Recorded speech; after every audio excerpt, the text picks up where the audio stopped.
tentang bentar. Sebelum saya memberikan tugas, kita ke materi tentang kok yang ini sih. Nah, ini ada nggak peran yang gaya hidup? Ini belum memang.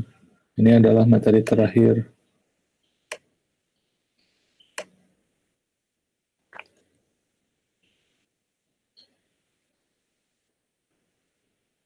Nah, kita sekarang ke materi terakhir di perkuliahan kita ya. Jadi nanti sisanya minggu depan itu adalah kalian presentasi. Nah, hari ini kita akan membahas tentang cara hidup, gaya hidup ya yang dipengaruhi oleh desain dan perkembangan teknologi. Nah, sebelum ke situ, kita bahas dulu nih apa yang dimaksud dengan cara hidup dan gaya hidup. Jadi kalau yang namanya cara hidup itu adalah cara-cara yang dilakukan oleh kita manusia ya untuk keberlangsungan hidup kita ya kayak makan, minum, berkomunikasi, bersosialisasi gitu ya, menggunakan baju dan lain sebagainya. Nah, tapi yang dimaksud dengan gaya hidup itu ada pengaruh dari condition, choice, dan cognition.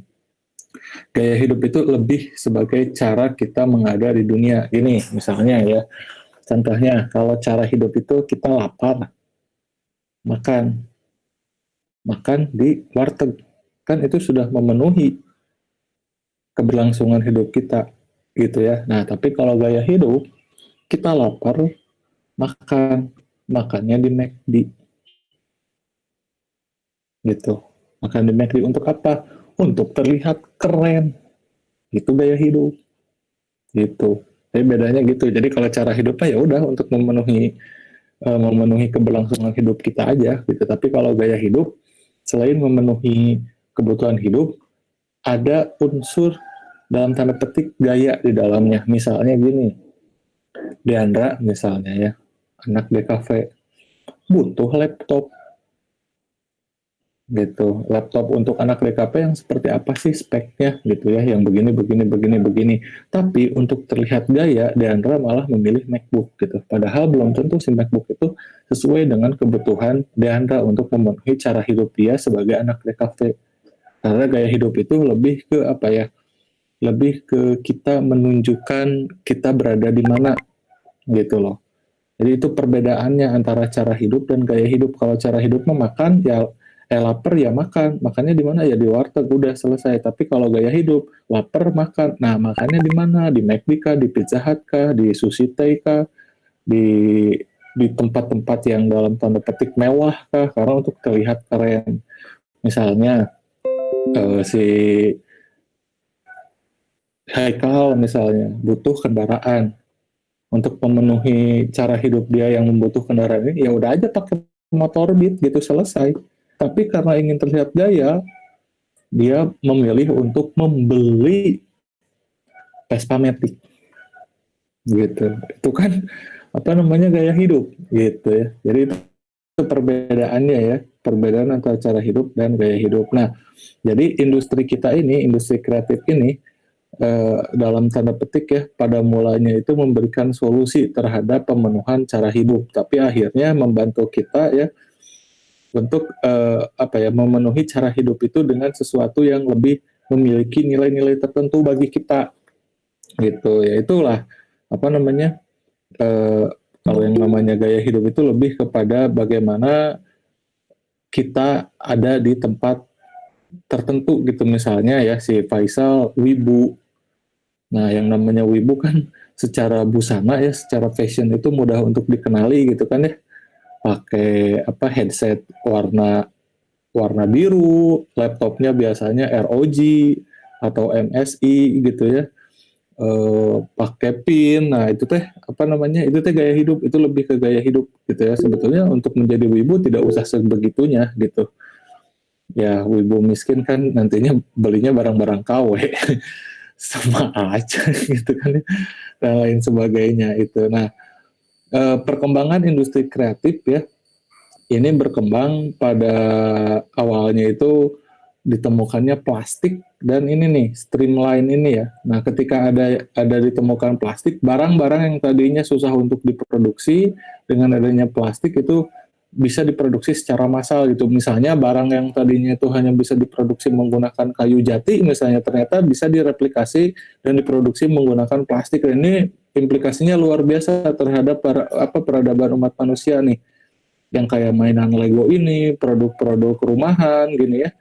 Ini kan akibat plastik gitu. Nah, ini orang yang bertanggung jawab nih, si Leo Hendrik Biklen ini. Dialah yang menginovasi plastik digunakan menjadi produk-produk untuk keseharian kita ini nih. Kan dulu kalau tempat minum ya harus botol gitu ya, botol kaca itu kan mahal gitu. Tapi sejak ditemukannya plastik itu produksinya jadi lebih murah.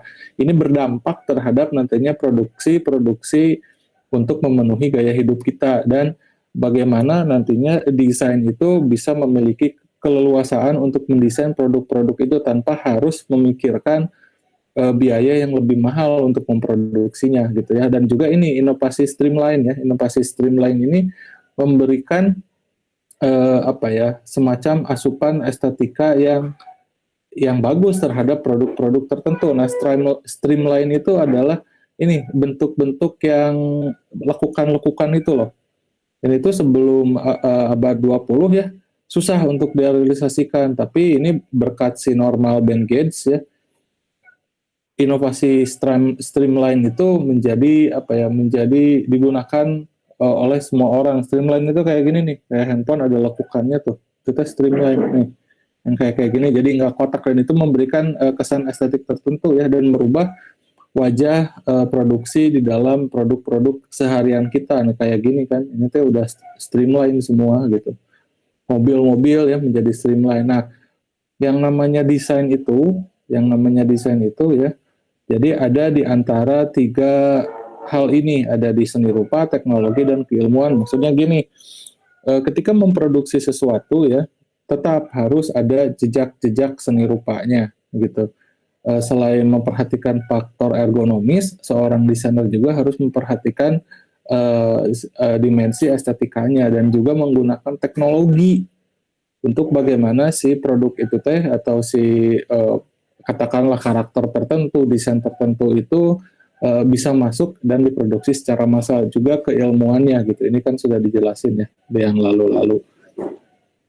Nah, ini yang harus dicatat ya, bahwa berbagai macam desain itu baru bisa terrealisasi begitu ada teknologi yang mendukung gitu. Nah, muncul pula penciptaan nilai baru, yakni pemenuhan cara hidup, tapi lebih ke arah pencitraan dan melahirkan gaya hidup yang sebetulnya tidak substansial. Yang tadi saya bilang, ketika kita lapar, kita makan. Ya, makannya ya di warteg aja, itu sudah memenuhi cara hidup kita. Tapi ketika kita ingin terlihat keren, ya makanya di McD. Atau ketika kita ingin ngopi, ya udah ngopi di warkop aja gitu kan ya. Tapi untuk terlihat keren, ngopinya di Starbucks gitu. Itu ada ada pencitraan ke arah gaya hidup gitu. Jadi yang sebetulnya ya tidak substansial, yang ngopi mah sama aja, mau dimanapun juga, mau di warkop kek, mau di Starbucks kek gitu kan. Lagian kan Starbucks gak enak-enak banget. Tapi kenapa banyak orang yang ngopi di Starbucks padahal mahal? Starbucks itu mahal dan nggak enak, beneran nggak enak kopinya itu ya, nggak enak banget gitu kalau bagi saya ya. Apalagi ya enakan warkop, beneran enakan warkop gitu ya. Dari Starbucks mahal, satu kopinya itu misalnya americano itu 35.000 apa 25.000, mahal itu. Apalagi yang kayak kopi-kopi yang milk base, yang frappuccino lah, cappuccino, latte, apa kayak Dutch, apa gitu ya, itu harganya 50 ribuan itu. Apalagi yang si ukurannya yang besar gitu ya, wah itu mahal. Ngapain? Tapi kan untuk terlihat keren, bro ngerjain tugas di mana? Oh di Starbucks gitu. Padahal kan ketika kita mengerjakan tugas, nah misalnya ketika kalian mengerjakan tugas misalnya, ya udah cukup di rumah aja, di kamar gitu. Dan itu sudah memenuhi cara hidup kalian untuk mengerjakan tugas. Tapi ketika ingin terlihat keren, nah ngerjain tugasnya di Starbucks. Misalnya kayak gitu, lalu diposting di media sosial. Sosial media kan intinya untuk pamer Intinya itu, sosial media itu untuk pamer, untuk memperlihatkan gaya hidup kita. Oh, si Mega emang dia eh, anaknya edgy banget ya, nongkrong di Starbucks, nonton Hindia gitu kan ya, nonton Peace gitu kan ya. Oh, dia emang keren banget, terus menunjukkan apa namanya, menunjukkan playlist playlist Spotify-nya gitu kan ya, menunjukkan memposting apa yang dia tonton di Netflix, itu kan gaya hidup gitu. Sebetulnya nonton mah ya, kita nonton itu kan hiburan gitu ya, nonton itu kan hiburan ya, bisa di mana aja, tapi kenapa harus di Netflix? Nah, itu kan untuk memenuhi gaya hidup dan lain sebagainya kayak gitu. Nah, ini yang tadi saya maksud ya, bahwa desain tertentu itu baru tercipta ketika teknologinya itu memadai. Nah, seperti ini nih, mobil Kijang ini. Awalnya kan Kijang kotak-kotak gini ya, tapi akhirnya ini ada desain streamline ya. Tahun 90-an udah mulai desain streamline. Kijang, Toyota Kijang ya, Kijang itu kan singkatan kerjasama Indonesia Jepang gitu. Jadi ini tuh kerjasama Indonesia dan Jepang menciptakan mobil yang kayak gini. Ya kalian ke Jepang aja nggak akan ada mobil kayak gini di Jepang. Ini cuma dari di Indonesia gitu ya, kan awalnya kotak-kotak ya, kotak ini tahun 80 90-an gitu ya. Lalu tahun 2000-an udah mulai bentuknya streamline dan sekarang kayak gini. Nah, ini berkat teknologi ya. Dan sekarang kan apa namanya? Nih, kayak Apple aja kayak gini nih. Dari tahun 98 iMac sampai ke 2005 ini jauh banget nih. Tapi saya yakin si Steve Jobs itu dari tahun 1998 sudah punya visi untuk bagaimana menciptakan smartwatch. Tapi karena teknologinya belum memadai, ya belum bisa gitu. Jadi ide kita, visi kita ya itu di dalam industri ini itu baru akan terrealisasi jika teknologinya sudah memadai gitu. Misalnya dulu tahun 70-an film Star Trek, film Star Wars gitu ya, itu udah ada komunikasi jarak jauh kayak gini, itu udah ada bentuknya hologram gitu. Tapi apakah tahun 70 80 sudah ada yang namanya video call? Belum ada. Kenapa? Ya karena teknologinya belum memadai. Nah, baru ketika teknologi itu ada, nah ini kita bisa berbicara lewat Google Meet, lewat Zoom ya, video call di WA, video call di Line, live Instagram gitu ya. Itu semua diciptakan karena teknologinya sudah ada. Ya kayak ini aja dulu prosesor dari Intel gitu ya. Kan dulu mah quad core, dual core, core to duo, lalu ada i3, i5, i7 gitu ya. Sekarang ada i9 gitu. Itu tuh baru terrealisasi ketika teknologinya ada. Game juga ya, dulu kalau kalian sempat main game yang kayak Tomb Raider atau Resident Evil itu dulu kotak-kotak itu si karakternya teh gitu ya. Karena apa? Ya karena teknologinya belum ada. Kan dari tahun 70 80 juga ilustrator itu sudah, ya jangankan dari tahun segitu lah, dari tahun abad pertengahan aja ya. Manusia itu kan sudah bisa membuat karakter yang realis dalam konteks ilustrasi gitu ya. Tapi dalam game baru beberapa ya, baru satu dekade lah, tahun 2000-an baru game itu udah nggak kotak-kotak karakternya ya, udah mulai menjelma gitu. Tahun 2005 itu Assassin's Creed itu udah bagus dimainin, si karakternya udah jelas. Tapi ketika kita bandingkan yang sekarang ya, saya lihat Assassin's Creed yang Valhalla di YouTube gitu, terus dibandingin dengan Assassin's Creed yang pertama, itu jauh dari karakternya gitu ya, dari gameplaynya, dari pergerakan si karakternya jauh banget. Padahal ketika saya mainin Assassin's Creed tahun 2006-an itu udah paling, wah ini keren banget ini gitu. Tapi ketika saya lihat lagi sekarang, ih kok jelek banget sih kayak gitu. Kayak gitu. Jadi apa namanya, ketika si teknologinya sudah memadai, ketika si teknologinya sudah ada, apapun yang menjadi visi kita, ide kita ya tentang satu desain dan lain sebagainya itu baru bisa tercipta kayak gitu. Nah, dunia kita hari ini adalah dunia di mana ketika kamu bergaya, maka kamu ada. Kalau kamu tidak bergaya, bersiaplah dianggap untuk tidak ada. Ini kata si David Cheney tahun 96. Ini udah ngomong gitu dia di bukunya yang judulnya Lifestyle. Nah, itulah sebabnya hari ini orang-orang itu banyak yang memaksakan diri untuk ikut dalam gaya hidup tertentu. Misalnya si Faisal tadi, si Faza ya, karena dia seorang wibu, dia ingin dianggap bagian dari wibu, ya dia harus membeli produk-produk yang kewibu-wibuan. Bajunya misalnya, beli Kimetsu no Yaiba yang baru dirilis di Uniqlo misalnya gitu kan ya. Pakai jaket yang digunakan oleh Yondaime gitu misalnya, yang Hokage keempat gitu kan ya. Terus pakai apa lagi biasanya wibu? Itu laptop yang paling penting. Laptopnya ROG tapi mainnya Genshin Impact. Itu tuh sayang banget ya, ROG tapi kok mainnya Genshin Impact gitu kan, kayak gitu. Jadi untuk memenuhi gaya hidup, nah itu akan dianggap menjadi bagian dari kelompok tertentu. Kalau kamu tidak tidak mengikuti gaya hidup tertentu, kamu nggak akan dianggap nantinya. Lu apa sih? Lu kelompok mana sih? Gitu kan?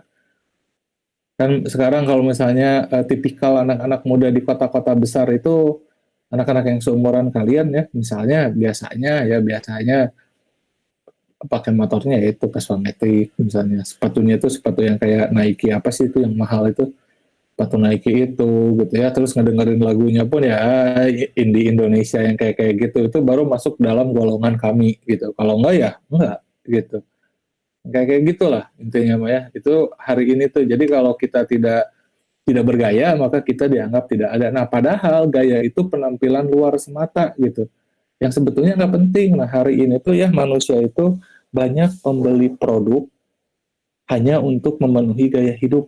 Makanya ada istilah BPJS, budget pas-pasan, jiwa sosialita gitu. Kita itu membeli barang dengan uang yang tidak kita miliki ya, untuk membuktikan kepada orang yang tidak kenal bahwa kita itu gaya. Itu hari ini tuh kayak gitu, rata-rata manusia hari ini tuh kayak gitu gitu ya. BPJS akhirnya ini kayak kayak baju-baju off-white gini, ini harganya nggak masuk akal. Tapi kenapa banyak orang yang beli? Nah itu untuk memenuhi gaya hidup. Ya kalau baju mah ya baju aja gitu ya. Saya mah nggak mau beli baju off-white kayak gini. Kalau saya dikasih pun saya jual lagi, lumayan. Gitu. Baju mah saya biasanya beli baju mah ya kalau untuk sehari-hari ya, di Uniqlo paling yang 50 ribuan, yang polosan gitu. Kalau kalau pengen gaya ya saya biasanya daripada beli baju off-white ini, beli baju band. Jelas gitu ya. Ya baju band memang harganya juga karena itu baju import ya sekitar 300 sampai 500 ribu gitu. Tapi kan nggak beli tiap bulan itu juga. Terus selektif saya bandnya juga ya, band yang saya sukai aja. Nggak mungkin saya beli baju band yang nggak saya sukai gitu. Itu juga nggak mungkin gitu. Ngapain, itu mah poser namanya. Ya tadi cuma untuk dianggap gaya doang gitu. Ketika seseorang pakai baju Metallica gitu ya, terus ditanya, wah kamu suka Metallica, lagu mana yang kamu sukai? Oh itu Semar Mesem, itu beda. Bukan gitu ya, kan kayak gitu. Itu misalnya, padahal banyak baju-baju yang kayak gini ya, baju tracer gitu ya, yang nah akhirnya banyak KW-nya karena tidak terbeli yang aslinya. Nanti kita beli yang KW-nya gitu. Misalnya si Mega nggak kebeli sepatu Converse, pasti kebelilah sama si Mega ya. Nah, ada produk lokal yang menawarkan sesuatu yang mirip dengan Converse. Sebutlah Kompas misalnya. Sebutlah itu. Itu kan akhirnya banyak, pasarnya akhirnya muncul gitu ya. Nggak kebeli Supreme, akhirnya muncul Supreme Magelangan gitu kan, Supreme KW dan lain sebagainya gitu. Padahal ini teh semua apa, penampilan luar semata gitu ya. Nah, tapi ini ciri dunia modern gitu ya. Ciri dunia modern itu adalah masyarakat yang menggunakan gaya hidupnya itu untuk menggambarkan tindakannya gitu, untuk mengeksistensikan dirinya gitu. Dan akhirnya si gaya hidup ini menjadi ciri masyarakat kita hari ini, yang rata-rata menghasilkan snobisme dan cita rasa yang saling yang saling, kayak gini lah. Ketika kita mengikuti gaya hidup tertentu ya, itu ada kemungkinan besar bahwa kita akan menganggap remeh gaya hidup yang lainnya. Misalnya anak indie itu menganggap orang yang tidak mendengarkan musik indie seleranya jelek gitu. Misalnya si Faisal penggemar berat 420 teh apa itu teh 420 ya. ngomong ke si Mega, Kak, lu dengerin apa? Oh, gua mah dengerin Metallica. Ini dong, 420. Ini udah paling paling edan ini musiknya. Ini udah lebih keras daripada band metal manapun, misalnya kayak gitu. Misalnya kayak gitu, ya. Nah, itu tuh kan snobisme gitu. Snobisme itu keangkuhan terhadap apa yang dia percaya, padahal belum tentu juga gitu ya. Indie-indie apaan? Ini saya negaranya peace, 420, terus apalagi lah yang indie-indie kayak gitu. Tapi tetap orang Indonesia itu dikasih dangdut goyang, udah gitu. Seindie-indinya kalian gitu. Dikasih Didi Kempot, kaki bergoyang gitu. Jari begini, mulut komat kamit melafalkan lirik-liriknya. Kayak gitu.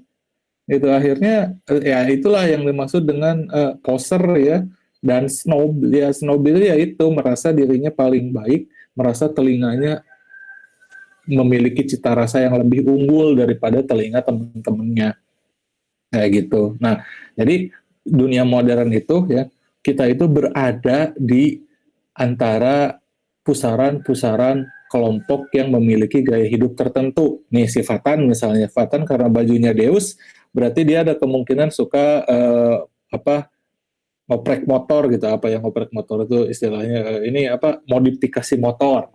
Nah, kayak gitu. Kalau si Paja udah kelihatan lah ini mau ibu pisah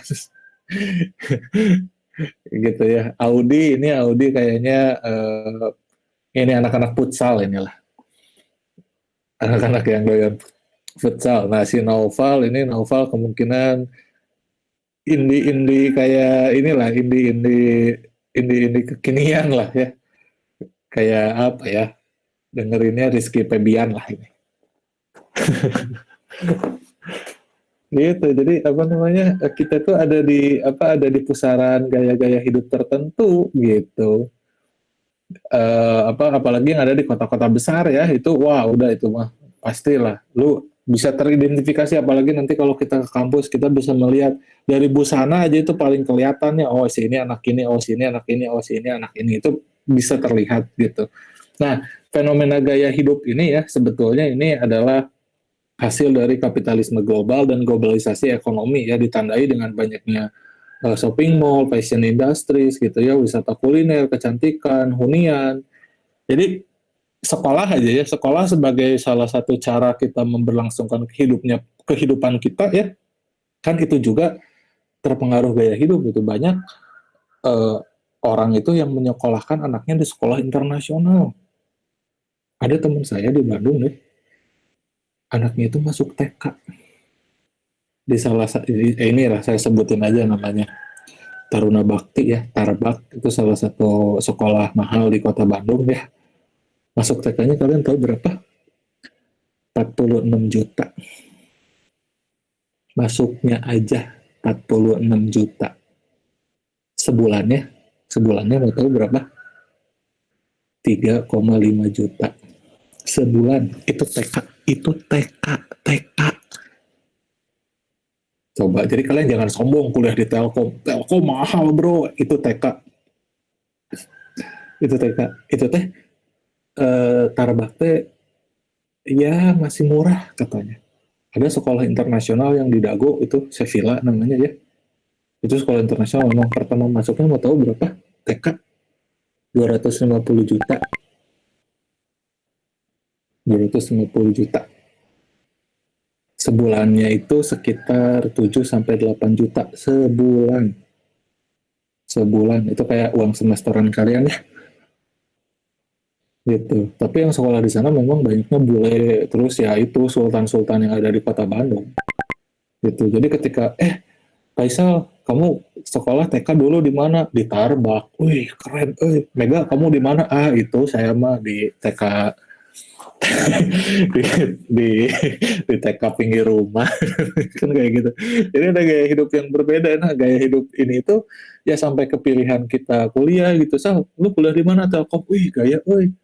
Lu di mana? Ah, gua mah di UPI. Kan ada itu ya. Ada perbedaan gitu. Nah, sampai mati pun, sampai mampus pun, manusia modern selalu tidak bisa lepas dari yang namanya gaya hidup ini. Wih, saudara lu meninggal dikuburin di mana? Oh, itu di pemakaman umum. Oh saudara gua mah di ini di Capitol Hill, kan ada tuh yang pemakaman elit gitu kan. Ya apa sih bedanya gitu, lo mati gitu apa bedanya dikuburin di tempat pemakaman biasa sama yang harganya mahal gitu, apa sih San Diego Hill gitu kan ya. Sampai mati pun kita masih melekat gaya hidup itu. Coba bayangin betapa luar biasanya dampak globalisasi ini ya. Nah, Al-Azhar Memorial Garden itu kan mahal. Coba, kan nggak menjamin masuk surga. Lu di Al-Azhar Memorial Garden otomatis masuk surga nggak gitu? Oh si ini mah, oh lu di mana lu makaminnya di Al-Azhar Memorial Garden? Oke, masuk surga. Lu di mana? Oh di TPU Jeruk Purut. Wah ini nggak bisa kan? Nggak, gitu kan nggak gitu ya. Kan nggak kayak gitu gitu. Nah, di dalam industri ini yang paling terlihat jelas itu fashion, busana, itu paling bisa terlihat jelas gitu. Misalnya ada perbedaan ketika si Fatan pakai baju Deus, ketika si Mega pakai baju eh, partai dari kampanye. Beda. Pakai baju partai Demokrat gitu yang belakangnya ada gambar SBY gitu kan. Itu kan udah beda gitu ya. Udah beda karena yang namanya passion itu merupakan cara aksi yang dirangsang oleh perkembangan industri konsumen ya. Mengikuti passion memerlukan tanda ya badge of inclusion. Nah, ini yang paling penting. Mengidentifikasi seorang wibu itu dari busananya. Seorang anak metal, seorang anak indie gitu ya, itu dari busananya dan ini menjadi apa ya? Makanya industri kreatif di Indonesia itu yang paling banyak menyumbang itu ya ini, passion, itu sumbangannya banyak banget karena itu yang paling banyak dibeli gitu ya. Fashion itu termasuk kosmetik, apa aksesoris dan lain sebagainya, kacamata nih dan lain sebagainya gitu ya. Nah, fashion ini eh, tidak hanya pada satu strata sosial ya, tapi juga nantinya menyebar ke strata sosial lainnya. Tapi tetap strata sosial atas itu akan menjadi semacam trend center gitu. Nah, ketika para elit atas ini meninggalkan mode, ya lalu kemudian nanti ditiru oleh kelompok yang lebih rendah gitu ya, kelompok sosial ekonomik yang lebih rendah gitu ya. Nah, ini tuh ada di dalam kerjaan kita sebetulnya. Makanya ini aja Converse ya, katakanlah Converse itu digunakan fashion oleh kelompok atas gitu. Tapi kelompok bawah yang tidak memiliki akses untuk membeli Converse, dia akan memilih Converse KW gitu. Atau misalnya ini nih gaya rambut si opa-opa Korea ini ya. Kalau yang opa-opa Korea ini menjadi trend center lalu ditiru oleh masyarakat kalangan atas, ya mereka akan mewarnai rambutnya di salon. Bener warnainnya. Tapi kalau misalnya masyarakat kelas bawah misalnya ya, ya dia DIY mewarnai sendiri gitu. 3 hari kemudian kehujanan luntur semuka-muka gitu kan. Jadinya itu kan yang jadi bermasalah gitu ya. Jadi apa namanya? Nah ini strata sosialnya kayak gini nih. Jadi ada upper class, lower upper class, upper middle class, upper lower class, lower middle. Nah, industri kapitalis global ya, industri ekonomi kreatif ini digerakkan oleh ini nih. 3 dan 4 masyarakat upper middle class sama masyarakat lower middle class inilah yang menggerakkan ekonomi atau menggerakkan industri kreatif dan secara makronya ekonomi itu digerakkan oleh ini digerakkannya. Sok coba ya. Misalnya dalam 1 tahun lebih banyak penjualan mana Converse dan Kompas di Indonesia? Saya yakin Kompas karena yang belinya dari sini gitu. Konsumtif masyarakat 3 dan 4 ini tuh segala dibeli, yang lagi tren dibeli. Penjualan iPhone kan banyaknya di sini. Apalagi iPhone-iPhone yang standar gitu kayak iPhone 6 dan sebagainya gitu kan banyaknya di sini. Gitu. Cafe dan lain sebagainya penuhnya sama siapa sih? Sama ini. Nah, ini tuh rata-rata meniru yang upper upper class sama lower class ini, yang upper class sama lower upper class ini banyaknya karena ingin terlihat seperti mereka, ingin terlihat gaya gitu. Nah, ini budaya cita rasa ya, jadinya teh apa ya, akan akan mempengaruhi kita dalam memilih sesuatu ya, katakanlah itu produk dan lain sebagainya gitu. Itu karena ya ini pengaruh dari upper upper class dan lower upper class ini gitu ya. termasuk pemilihan sekolah, pemilihan busana, dan lain sebagainya. Nah, ini peran desain dan gaya hidup ya. Jadi, penggunaan benda-benda itu mengekspresikan pengetahuan sosial. Jadi, ketika kita menggunakan sebuah benda, itu artinya kita sadar bahwa benda itu memiliki nilai kepada kita ya. Jadi, desain itu menciptakan benda-benda bercita rasa untuk menyokong gaya hidup kita. Misalnya ini, lari ya. Berlari itu kan cara kita untuk menjadi sehat gitu ya.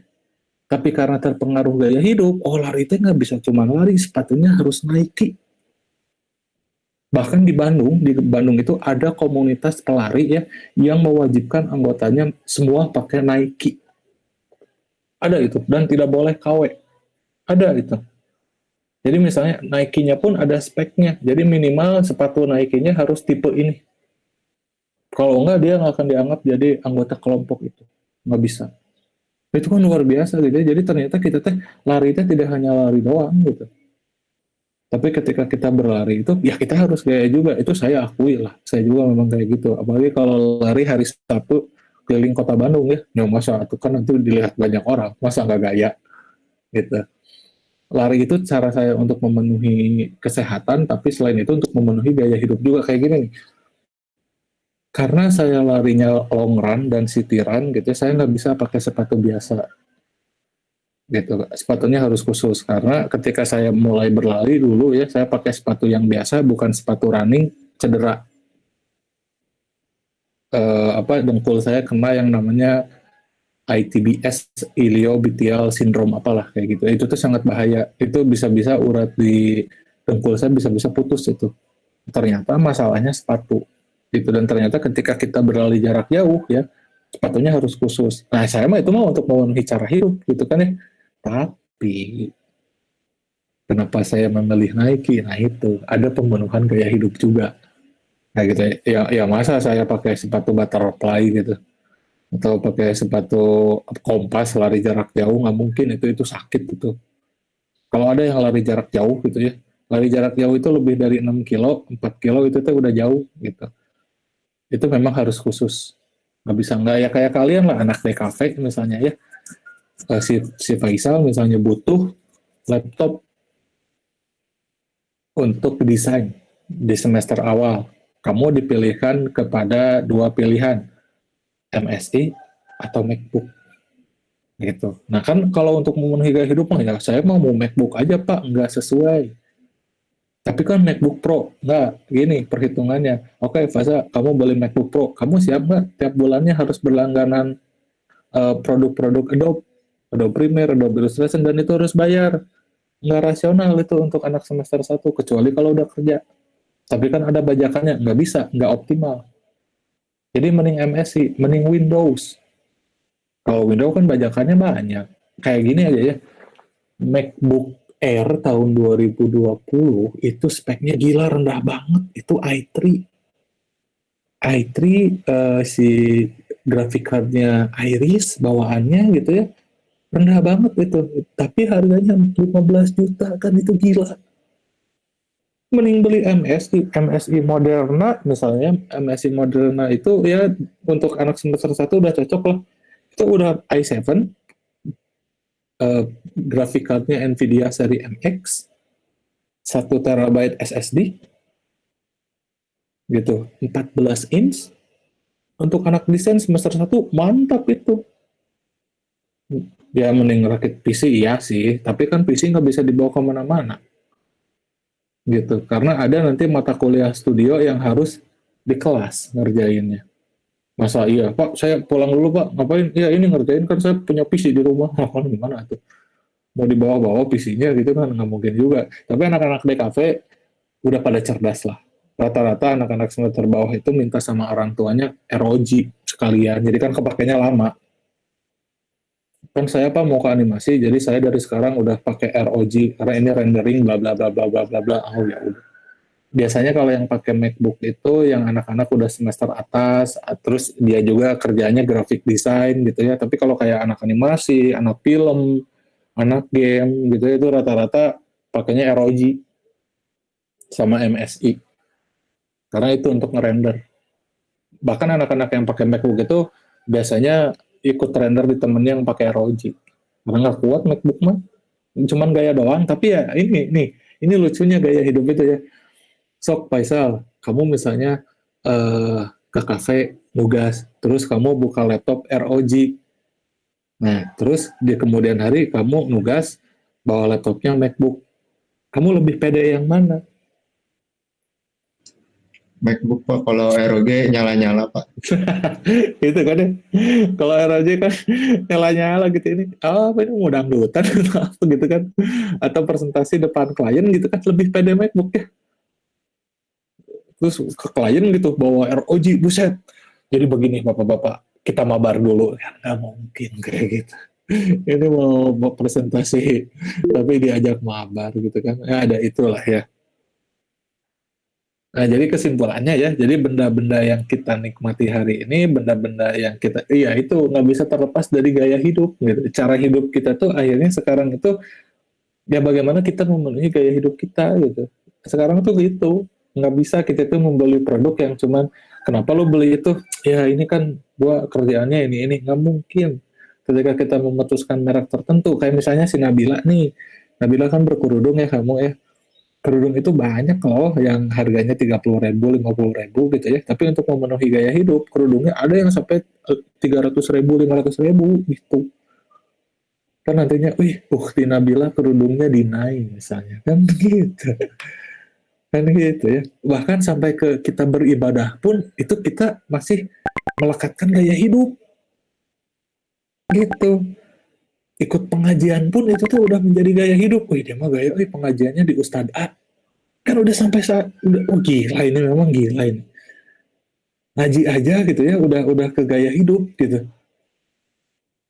Emang luar biasa memang industri global ini, jadi gaya hidup tuh udah wah udah keren lah gitu, sampai sampai ke pilihan pilihan makan dan lain sebagainya, wah itu udah luar biasa kalau menurut saya si gaya hidup ini tuh gitu ya. Nah tapi ya itu, kita sebagai orang-orang yang berkecimpung di dunia industri kreatif ini, ya itu menjadi salah satu aktor di belakang terciptanya gaya-gaya hidup ini sebetulnya gitu. Ya, DKV itu kan ilmu bunglon ya, dan manusia-manusia yang ada di industri ini pun manusia-manusia bunglon gitu. Jadi ya itu, nantilah kalian kalau udah kerja kerasa, nanti kan moral kalian teh, aduh ini saya ngerjain ini tapi untuk ini. Kayak dulu saya pernah ngerjain apa eh, kampanye buat salah seorang calon anggota dewan lah. Itu secara moralitas saya berkecamuk gitu. Tapi cuannya lumayan gitu. Jadi kan kayak, aduh ini gue ngebohongin rakyat gitu kan. Tapi ini cuannya lumayan gitu. Wah itu berkecamuk gitu. Gimana gitu. Nah nanti kalian akan merasakan itu gitu lah. Aduh ini saya ngerjain ini untuk ini gitu. Tapi duitnya enak gitu. Nah, aduh ini gimana gitu. Nah kayak gitulah. eh itu ya. Jadi silakan kalau ada yang ditanyakan tadi, saya melihat banyak sekali yang ngechat rame nih.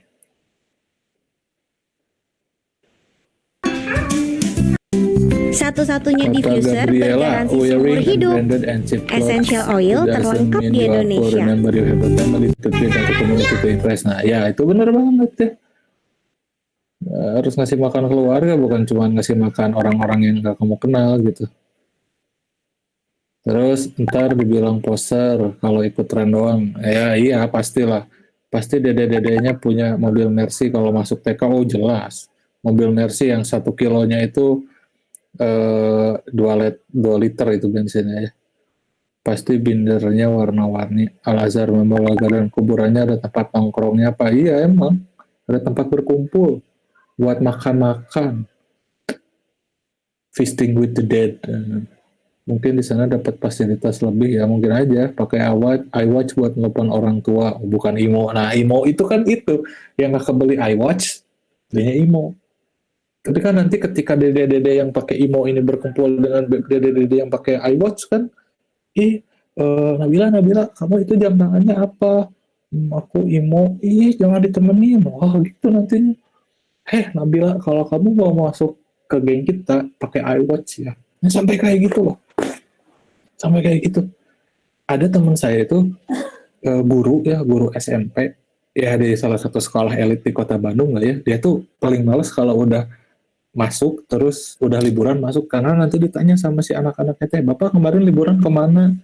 Ah saya mah di rumah aja. Ih saya mah ke Roma atau Pak, kalau si ini mah ke Perancis gitu. Lu kan gile, jadi minder sendiri gurunya. Buset gitu. Ah saya mah namatin Assassin's Creed aja. Oh di PS4 pak, enggak di YouTube. Nah kan gitu kasihan gitu ya.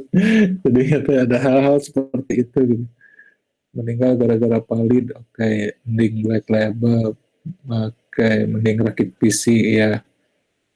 Ya ROG emang kayak gitulah. ROG cewek friendly, nggak cewek friendly pak, berat, emang berat. Tapi begitu juga kehidupan.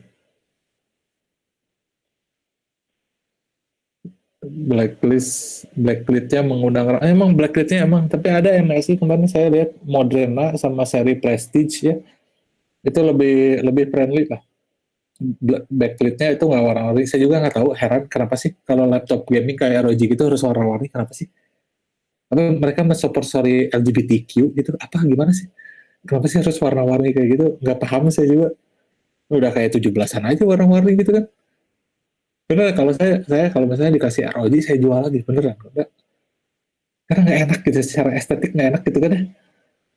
Ya udahlah, oke, kalau di rumah aja nggak apa-apa gitu. Ini kalau dibawa keluar gitu kan, buset kayak bawa gedung gitu. Bro, itu laptop transformer gitu kan, gede bet gitu. Saya juga suka heran sih, nggak tahu kenapa. Iya, oh nambah performance-nya RGB-nya tuh. Oh, nggak tahu lah, saya nggak paham kalau ROG. Banyak tapi anak-anak DKP banyak banget yang pakai ROG, banyak pisan. Banyak malah kehitungnya ya dari lima orang, 4 orang itu rata-rata pakai ROG. Dan biasanya kalau di kampus main bareng, biasanya cari spot yang internetnya kenceng, mereka biasanya mabar di situ. Mabar Mobile Legend pakai ROG, ya Allah.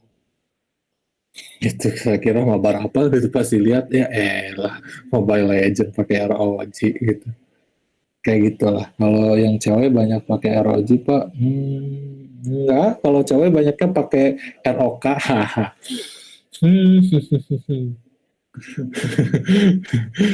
ROK, rock dong itu.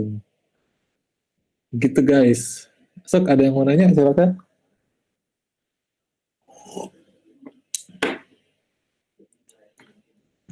Pak, saya mau nanya Pak, Mm-mm. gimana sih Pak kalau misalkan kita tuh gimana caranya biar ngilangin skeptis yang kayak, ih dia mah dulu ngedengerinnya teh cowok-cowok ngedengerinnya Twice atau enggak Stray Kids gitu. Hmm. Terus dia mah tiap bulan suka beli album pack gitu Pak, 300.000 cuman buat beli CD sama foto doang. Fotonya tuh bukan upload lagi Pak, selfie gitu. Misalkan ada aja kan orang yang kayak gitu. Padahal mah kan intinya tuh sama-sama aja gitu, sama-sama buat muasin diri sendiri gitu Pak.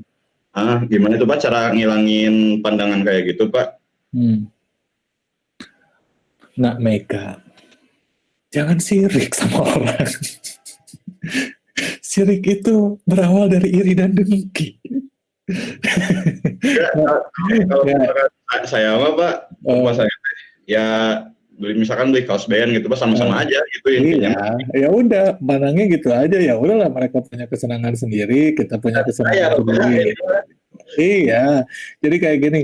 Kalau sekarang mah batasan itu tuh udah agak blur ya. Kalau dulu waktu zaman saya itu kenceng banget. Wih, saya tuh paling demen kalau ngebully orang-orang yang dengerin Salon Seven, yang dengerin musik-musik lemah kayak gitu. Ini musik lemah kayak gitu ya. Kalau sekarang mah enggak, seorang anak metal itu bisa ngedengerin musik lintas genre apapun. Misalnya kayak saya ya, saya tuh kurang metal apa sih? Tapi sekarang saya dengerin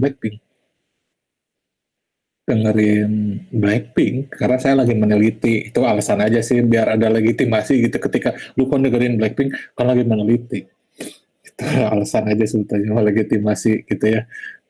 Kalau sekarang batasannya tuh udah blur. Sekarang anak metal bisa ngedengerin Blackpink, anak metal dengan bangganya bisa menggunakan baju Billie Eilish.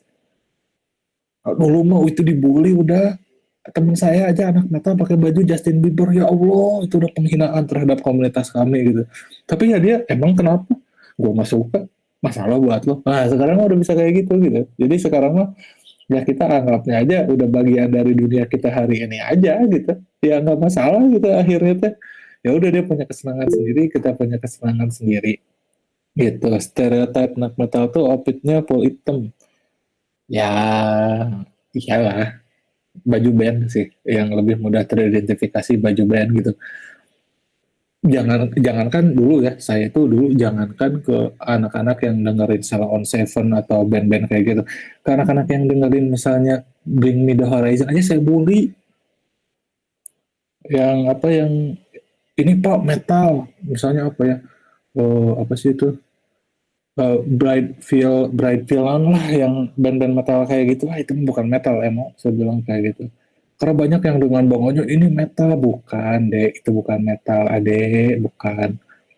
Jadi itu banyak gitu. Tapi sekarang batasan itu blur, dan secara pribadi aja saya sekarang dengerin Blackpink gitu, dengerin musik-musik yang K-pop, yang musik-musik yang, nah K-popnya cangkang doang itu mah memang jelas-jelas lah itu mah yang kayak gitu. Tapi ya toh sekarang kita dengerin gitu karena ya itu ada perubahan ya, karena sekarang informasi udah apa, akses informasi, akses internet itu mempengaruhi juga cita rasa kita gitu.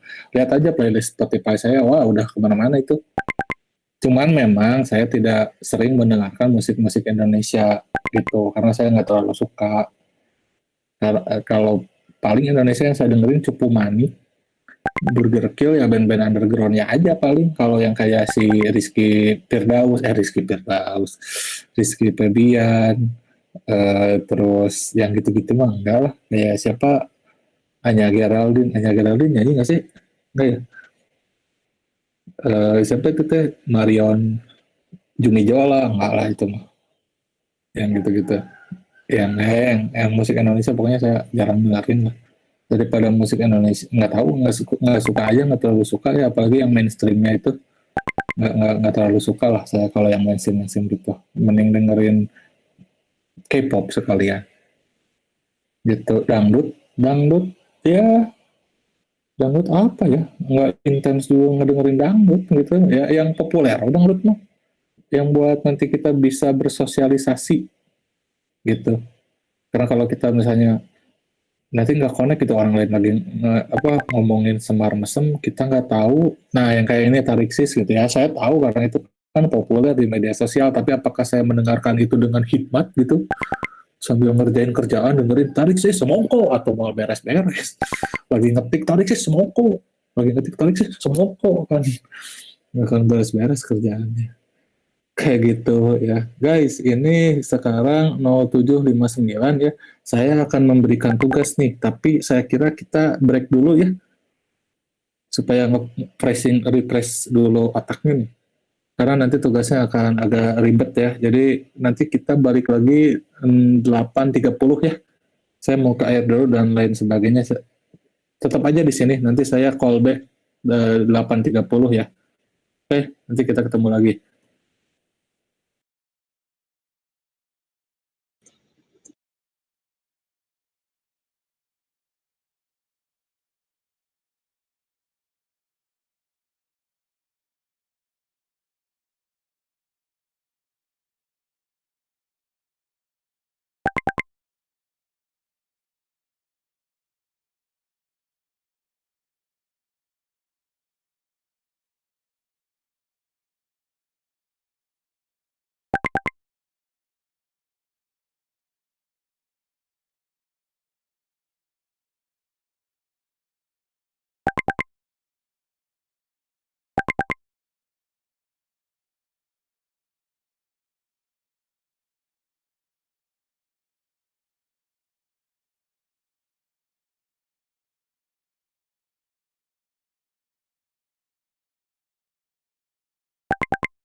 tugas ini adalah tugas kelompok yang pengumpulannya individu gitu.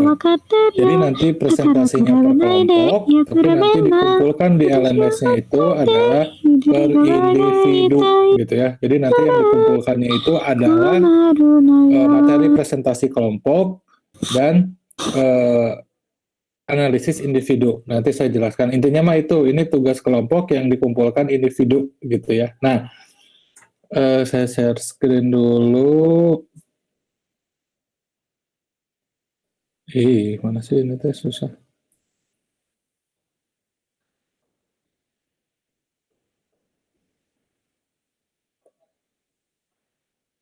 Nah, jadi ini briefing tugas 2 ya, mata kuliah PSSRD KIK. Nanti ini saya share di grup kelas ya. Jadi dalam tugas ini ya Anda diminta untuk membuat kelompok. Satu kelompok itu terdiri dari maksimal 6 sampai 7 orang ya. Jadi satu kelompok 6 sampai 7 orang. Nah, daftar nama kelompoknya ini nanti setelah kuliah tolong oleh ketua kelas dikompolir lalu di WA-kan ke saya. Di WA ya. Jadi nanti ketua kelasnya mengkompolir ya. Jadi silakan kalian cari aja kelompok masing-masing, mau sama siapa, mau siapa terserah, yang penting satu kelompok itu 6 sampai 7 orang. Dan nanti setelah kuliah ini si nama kelompoknya diserahkan ke WA saya ya, di grup aja nggak apa-apa, di grup sama ketua kelas dikompolir semuanya. Nah, tugasnya itu adalah satu kelompok ya, satu kelompok mengambil satu gaya visual dari materi minggu lalu ya, tentang keragaman gaya visual. Silakan gaya visualnya mau barat, mau timur, atau di luar materi yang disampaikan pun silakan. Misalnya gaya visual K-pop, hypebeast, dan lain-lain ya. Jadi kalian satu kelompok memilih satu gaya visual, entah itu dari barat atau dari timur ya. Nah, misalnya kelompok A nih ngambil gaya visual modern, tepatnya pop art.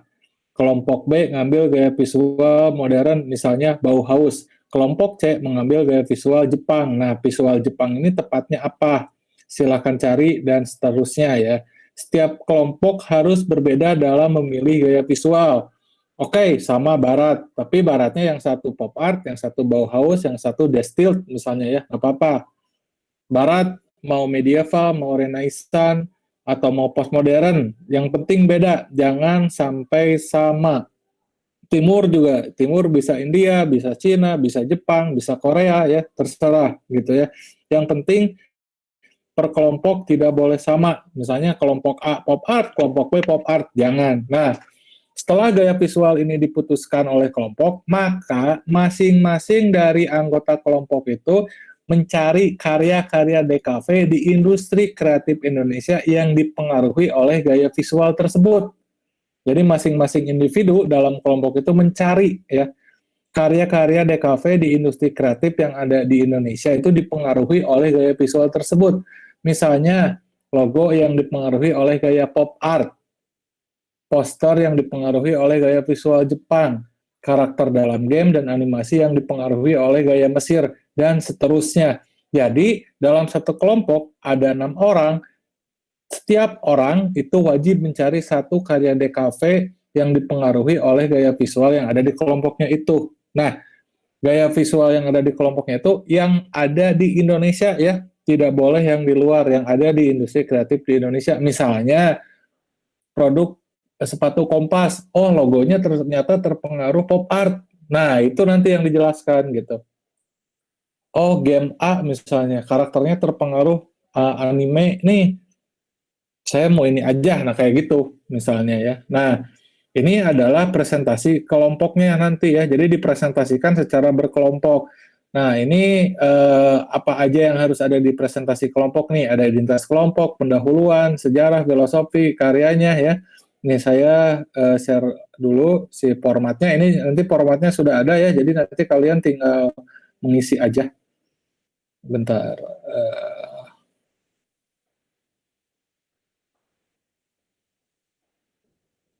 Nah, ini formatnya ya. Jadi nanti kalian tinggal diisi aja sendiri. Ini formatnya tolong didesain sekreatif dan seestetis mungkin ya.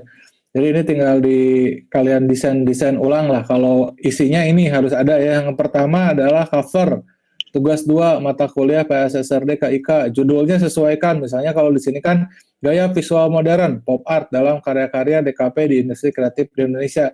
Jangan lupa kasih nama kelompok. Ini nama kelompoknya kelompok digital 7070 ya. Atau kalian mau misalnya kelompok Akatsuki Chapter Tell You misalnya, silakan. Jangan lupa nama kelasnya, jangan lupa anggota dan NIM-nya. Nama anggotanya siapa aja ya, nama lengkap tanpa disingkat dan juga NIM-nya ya. Lalu kemudian di sini ada pendahuluan. Nah, pendahuluannya itu berisi mengapa kelompok ini mengambil gaya visual misalnya pop art. Pertimbangannya apa? Misalnya kami mengambil gaya ini karena gaya ini walaupun sudah lama tapi ternyata masih banyak digunakan di industri kreatif di Indonesia. Itu misalnya ya. Ini cukup satu halaman. Lalu kemudian definisi pengertian gaya visual. Nah, pop art itu apa sih definisinya gitu ya. Ini cukup satu halaman. Lalu kemudian sejarahnya. Pop art ini sejarahnya seperti apa sih, lahirnya kapan sih dan lain sebagainya. Lalu kemudian filosofinya dan karakteristik atau ciri khasnya. Misalnya pop art itu filosofinya adalah begini, ciri khasnya itu misalnya secara estetik banyak tarikan garis, banyak warna dan lain sebagainya gitu ya. Baru di sini kalian cari ragam-ragam jenis atau contoh gaya visual dari pop art ya, maksimal 7 lah, minimal 5 contoh di sini. Ini paling menyesuaikan halamannya ya, mau berapa gitu ya. Nah, lalu kemudian baru analisis kelompok individu ya, per individu ya. Nah, ini karya-karya DKV visual pop art. Nah, berarti kalau ada 6 orang, ininya harus ada 6 orang. Gitu. Ini misalnya karya-karya DKV bergaya visual pop art dalam industri kreatif di Indonesia, nama NIM. Ini isi sama karya yang dipilih. Lalu pertama, nah ini nih kayak gini nih contohnya. Nih, udah ada kan tuh. Ini gini, tek, nah udah ada. Jangan lupa ini keterangan logo dan sebagainya. Lalu ini deskripsikan karyanya. Seperti ini jenis karyanya apa, karya yang dibuat siapa, misalnya logo atau poster, siapa yang buatnya, kapan dibuatnya, untuk siapa, dan sebagainya. Deskripsikan aja karya itu. Lalu analisis karya itu unsur-unsur estetikanya seperti garis, bangun, dan sebagainya. Baru interpretasikan karyanya. Jadi melakukan penafsiran sehingga, oh iya bahwa ini tuh terpengaruh dari pop art karena ada begini, begitu, begitu, begini, begini, begitu. Kayak gitu ya. Lalu kemudian ini berarti harus ada 7 kalau satu kelompok anggotanya 7 orang. Nanti present masing-masing sendiri gitu ya. Kalau yang atas, yang ini nanti bisa presentnya bergiliran siapa aja gitu ya. Lalu kesimpulan dan penutup, dan terakhir referensi dan sumber pustaka. Nanti ini saya kirim ya ke grup WA. Nah, lalu kemudian balik lagi ke yang tadi, belum selesai nih guys. Masih banyak nih.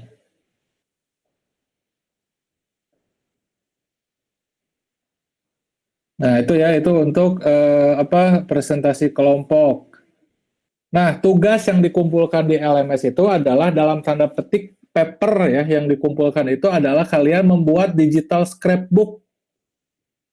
Digital scrapbook yang memuat presentasi kelompok itu dengan yang mengekspos karya yang kalian analisis sendiri gitu ya. Juga materi presentasinya dikumpulkan juga gitu ya. Jadi digital scrapbook ini dikerjakan melalui aplikasi apapun, yang penting nanti format akhirnya PDF. Nah, digital scrapbook ini memuat nama NIM ya, sejarah, filosofi, ragam jenis, dan karya yang kalian analisis sendiri. Ini satu logo ya, ini salah bukan 2. Ini satu logo aja, ya satu karya aja maksudnya ya. Nah, ini contoh digital scrapbooknya, silahkan dilihat nih.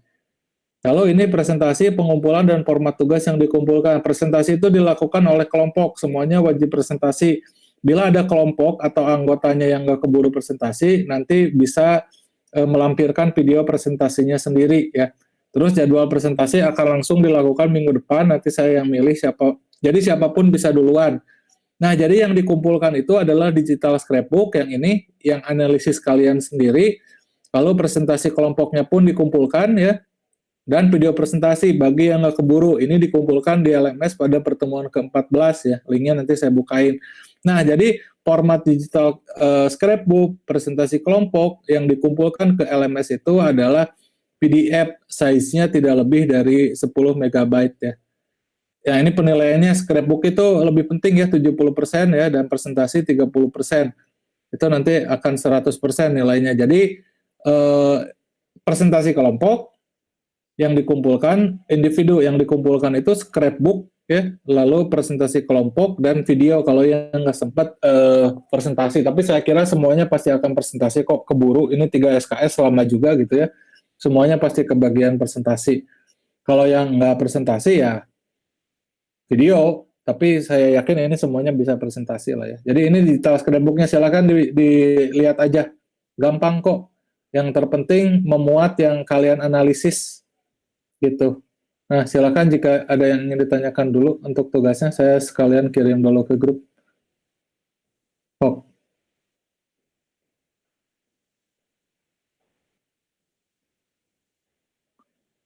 Pak, oi. saya mau nanya. Jadi kalau kelompoknya teh minimal 6 gitu, maksudnya maksimal 7. Ya, Oh, 6 sampai 7 orang lah gitu intinya. ya, Pak. Sok, ada lagi, silakan.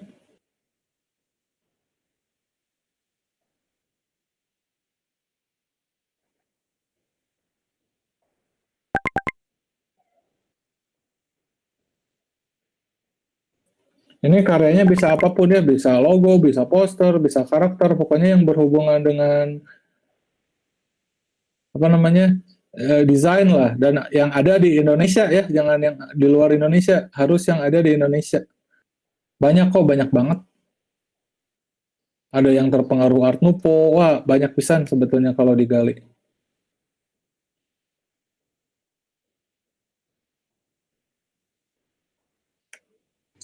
Pak, saya mau nanya lagi, Pak. Sok. Ayam tugas individu teh deadline-nya teh kapan, Pak? Oh iya ini bentar, sebentar. Oh kalau nggak ada. Oh iya saya tadi lupa deadline-nya ya.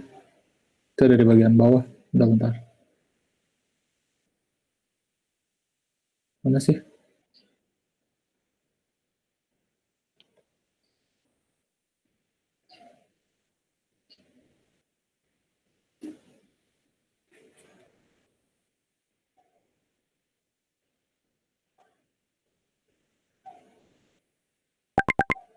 Oh kok jadi nggak ada sih di sini? Bentar. Oh alah, kok jadi nggak ada ya? Bentar. Saya ngambil di kelas 03 dulu. Kehapus sama saya kemarin itu.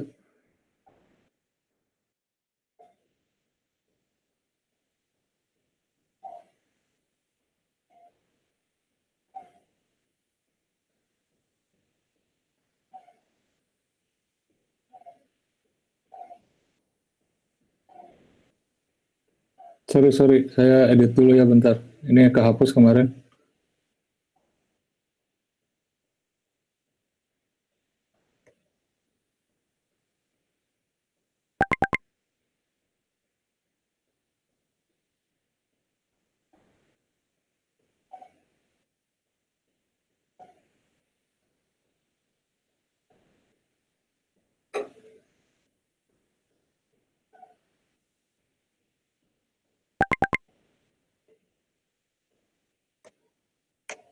Kita kelas 04 ya? Iya, Pak. Nah ini nih. 04, 01.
Salah lagi.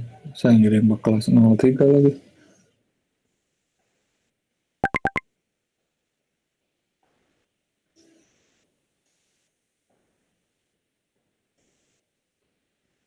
Oh, 4.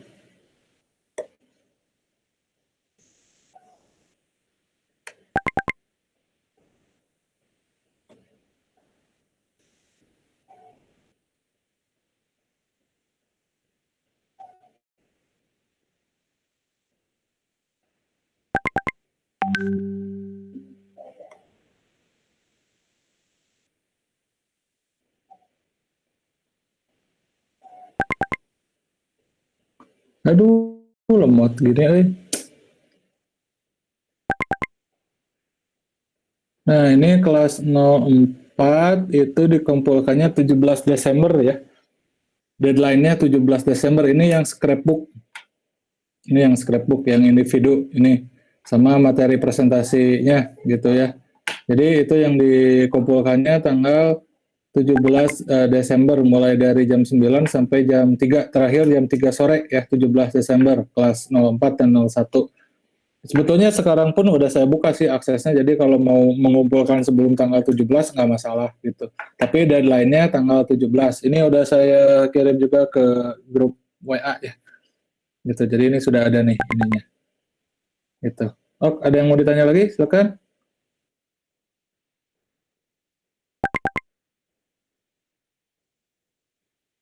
Pusing ya? Emang pusing, kan 3 SKS. Haha. Kemarin mah UTS pemanasan. Cuma gampang. Harusnya mah kalau nggak pandemi gini si tugasnya teh ini apa bikin scrapbook, emang bener scrapbook yang bisa pop up, yang bisa dibuka-buka kayak gitu. Ya kan kayak pop up gitu yang bisa dibuka-buka, buku yang dibuka teh ada apa mataharinya atau apanya gitu. Nah, itu teh harusnya kayak gitu, tapi karena kayak gini ya digital aja. Sebetulnya mah kalau digital scrapbook pakai PowerPoint juga bisa. Itu mah kayak kolase aja gitu, gampang kok. Yang penting mah kalian terserah mau pakai Adobe Illustrator, kayak mau pakai Photoshop, mau pakai gaya sendiri. Tapi yang penting misalnya kalau pop art ya ada pop artnya gitu. Temanya kalau bisa mah tematik gitu. Nah kalau Art Nouveau berarti ada aksen-aksen yang ornamental yang kayak gitunya gitu ya. Atau post impresionisme misalnya ada aksen-aksen impresionisnya yang kayak gitu-gitunya lah. Gitu. So kalau ada yang mau ditanyain lagi silakan. Saya Ini mau sok. Sabda. Ya udah, Pak mau nanya, kalau misalkan buat karyanya itu nggak harus digital kan? Hah? Buat karyanya gitu, maksudnya tuh, misalkan satu seniman bikin karya gitu, nggak harus poster, misalkan nggak harus logo gitu, misalkan dia tuh bikin ngegambar di gedung gitu, Pak. Oh ya nggak masalah. Oh, Nggak pasti Pak. masalah, yang penting ada pengaruhnya ya itu kayak apa, kayak apa itu tuh namanya, pilok-pilok itu tuh, graffiti misalnya ya. Nggak masalah, itu bisa. Yang penting yang ada di Indonesia, yang ada di industri kreatif di Indonesia, misalnya graffiti-graffiti yang digunakan di kampung-kampung kayak kampung warna-warni atau di gedung pemerintah yang ada grafitinya, nggak masalah, itu bisa. Oh ini graffiti ini terpengaruh ini nih distilled misalnya, atau ini terpengaruh surrealism misalnya, nggak masalah. Tapi yang penting itu adalah sesuai dengan gaya yang diambil oleh kelompoknya. Misalnya kalau gaya kelompoknya modern, pop art, gak semuanya harus pop art gitu. Jadi jangan beda-beda. Nanti presentasinya mulai minggu depan ya. Ini tes siapa di sini teh ketua kelasnya? Lupa saya nggak pernah nanya ketua kelas. Siapa di sini? Siapa di sini ketua kelasnya? Inaya, Pak. Nah, Saya, Pak. mana Inaya? Ah, Inaya, nanti udah beres kuliah, di ini ya, nama-nama kelompoknya siapa-siapa aja ya, lalu dikirim ke grup WA ya. Ya, Pak. Oke. Oke, ada yang mau nanya lagi nggak? So, Saya Pak, tadi scrapbooknya size-nya bebas Pak. 10 mega. Size apa dulu ini teh? Size Size file. itu kayak berapa kali berapa gitu. Oh, nggak masalah itu Pixel. mah. Bebas, yang penting mah itu PDF, yang penting mah dan nggak lebih dari 10 megabyte, itu aja. Soalnya kan kalau si LMS ngeheng ya, cuma bisa 10 megabyte. Gimana coba? Dikira Telkom teh anak teknik doang yang coding-codingan. Anak Pak, di pabrik berarti gimana? kalau digital scrapbook itu kita ngumpulinnya sendiri-sendiri dan ngebuatnya sendiri ya, Pak? Oh iya, sendiri-sendiri. Jadi nanti yang dikumpulin di LMS itu digital scrapbook plus materi presentasi kelompoknya. Jadi biar Itu saya yang buat di tahu LMS sendiri-sendiri. dua itu. Jadi nanti saya tahu oh si Audi itu kelompoknya ini gitu. Oke, oke. Makasih, Pak. Gitu. Oke, Oke, ada lagi?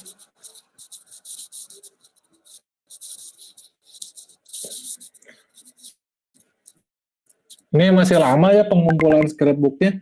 Yang penting mah bikin dulu, fokus aja dulu di materi presentasinya. Kan kalau si scrapbooknya mah masih nanti pertemuan ke-14. Jadi itu tadi materi terakhir ya. Jadi minggu depan udah mulai presentasi kelompok. Ya, jadi itu aja. Oke, tidak ada lagi.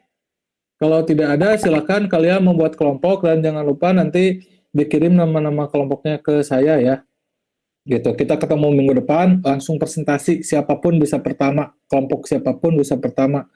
Saya yang menunjuk pokoknya mah. Nanti misalnya bisa aja si Amelia gitu, Hilmi atau siapa lah. Pokoknya mau kelompok A langsung presentasi gitu ya.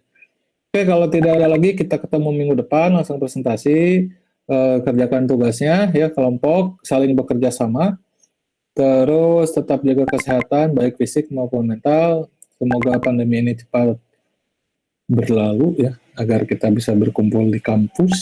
Selamat pagi, assalamualaikum warahmatullahi wabarakatuh. Waalaikumsalam, makasih, Pak. Waalaikumsalam warahmatullahi wabarakatuh. Nanti kalau ada yang mau nanya tugas ke saya di grup WA ya, jangan PM biar kejawab. Siapa? Oke, Siap, pagi Pak. semuanya, bye. Kalau masih di sini mau kelompok, sok. Mau di sini saya cabut duluan. Kalau saya cabut duluan, ketutup ya. Ya udah deh, bye semuanya, pagi.